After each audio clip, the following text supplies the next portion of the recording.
Imagine curar uma doença genética fatal, preparar o corpo para combater o câncer, acabar de vez com a AIDS. O maior avanço da ciência no ano passado abre portas para tudo isso e muito mais. Nunca foi tão fácil modificar o DNA dos seres humanos. Mas essa novidade traz também um importante dilema ético que a humanidade vai ter que enfrentar. 7 bilhões de seres humanos, cada um de um jeito, cada um com seu próprio DNA. Um DNA em que até outro dia os cientistas praticamente não conseguiam mexer, mas agora não é mais assim. Vamos entender por quê? Todos nós, e os animais, e as plantas, somos formados por células. E é claro que essas células são microscópicas. Dentro delas fica o núcleo. E dentro do núcleo, tudo enrolado, fica guardado o DNA. E é ele que armazena toda a informação genética. O DNA tem um formato como se fosse uma escada em caracol, a chamada dupla hélice. E ele é formado principalmente por 4 substâncias que a gente chama pelas iniciais: A, T, C, G. No DNA humano são 6 bilhões dessas letrinhas. Agora, se a gente for lá e tirar um par de letrinhas dessas, se a gente for lá e mexer num degrau da tal escada em caracol, pronto, mudou completamente a informação do DNA. Bom, qual é a novidade? Por que a gente está fazendo essa reportagem?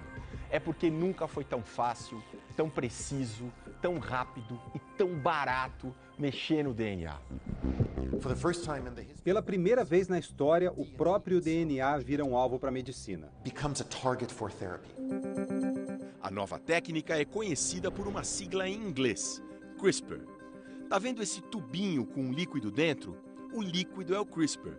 Ele é uma mistura de material genético com uma proteína. E quando o CRISPR é injetado nas células, ele vai lá e corta o DNA bem no ponto que o cientista quer. Depois ainda dá para emendar as pontas ou trocar aquele pedaço de DNA por outro. O primeiro estudo sobre o CRISPR saiu só há 3 anos. E em 2015, aconteceu uma explosão de artigos científicos na área. Em 2016, vai bombar ainda mais, o que justifica o otimismo de um dos maiores especialistas no tema. Se antes você precisava de um doutor para trabalhar com engenharia genética, com o CRISPR, qualquer aluno de primeiro ano de biologia já consegue. E por que isso é tão importante? Porque são as informações do DNA que determinam tudo o que existe de único em cada um de nós. Quem vai ter olho azul ou castanho, quem vai ser alto ou baixo, ser bom ou ruim de bola, ter ou não alguma doença genética. Esse último caso é o da Fátima. Quem vê essa babá aposentada, assim, sambando feliz, não imagina que ela sofre de uma doença fatal. Fátima, você tem a doença falciforme, né? Tem a doença falciforme. Essa doença genética prejudica a circulação. Vamos supor que a sua veia é a Avenida Paulista e acontece um acidente, para tudo. O acidente é onde o sangue entrelaçou e o resto é onde o sangue foi parando, causando fortes dores, que só passa com morfina. Mas esse sofrimento pode estar com os dias contados, graças ao CRISPR, como explica este professor da USP. É possível, por exemplo, obter células doentes do próprio paciente, né? Fazer esta correção no laboratório, utilizando a técnica do CRISPR, e devolver essas células corrigidas geneticamente para o mesmo paciente. Este mesmo princípio, retirar células, mudar o DNA, os genes delas e devolver para o corpo, pode funcionar também em outros avanços importantes, como curar a AIDS. Nesse caso, o CRISPR seria usado para deixar as células de defesa com resistência ao vírus HIV. No laboratório da Califórnia, os primeiros resultados são positivos. É um horizonte imenso que está se abrindo. Eu honestamente vejo um futuro em que você possa editar um gene para proteger uma pessoa de um ataque cardíaco. Outro uso muito interessante seria contra o câncer. Uma pessoa poderia ser tratada com células de defesa alteradas geneticamente para atacar um tumor. Até aí, tudo ótimo. O que a gente está descrevendo é um futuro promissor. Mas existe também um outro possível uso que se pode fazer da manipulação do DNA.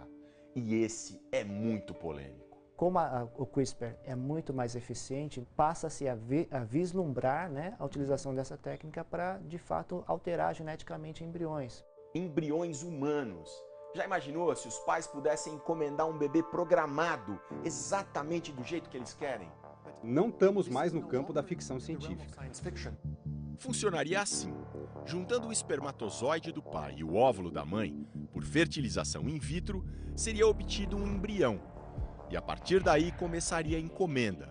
Alterar o DNA para o bebê ter olhos de uma determinada cor, para ser um grande atleta, para ser super inteligente, para não carregar genes ligados a alguns tipos de câncer, seriam os super bebês. Não existe nenhum obstáculo técnico para usar o CRISPR em um embrião humano. E uma equipe chinesa já fez isso. Mexeu no DNA de células de embriões só para ver se dava certo. Deu, só em algumas células, mas foi o suficiente para ver que a experiência é possível. Mas se um dia isso for feito para valer, deixando os embriões se desenvolverem até virarem pessoas, o debate é profundo. Primeiro que está se mexendo no DNA de um embrião sem o consentimento prévio desta pessoa que vai ter esta alteração. E o segundo é que essa alteração vai ser passada de geração para geração caso esse indivíduo venha a ter filhos. Os cientistas deveriam fazer um acordo para não aplicar isso em embriões humanos. Não uma proibição total, mas uma moratória, para que, antes de tudo, os cientistas e a sociedade conversem sobre isso. Como vai ser o futuro? Seres programados, geneticamente superiores, andando pelas ruas? Isso vai demorar, se é que um dia vai acontecer. Mas a revolução do CRISPR na medicina já é realidade.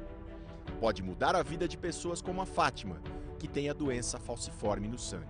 Eu acho que isso vai dar muita esperança para muita gente. Talvez para mim não, porque eu já tenho 52 anos, já superei a expectativa, né, de vida. Mas para as crianças que estão nascendo hoje, eu acho que para essas crianças a possibilidade de uma cura não pode ser descartada. O CRISPR é um fato consumado, é uma realidade. Agora não existe mais volta.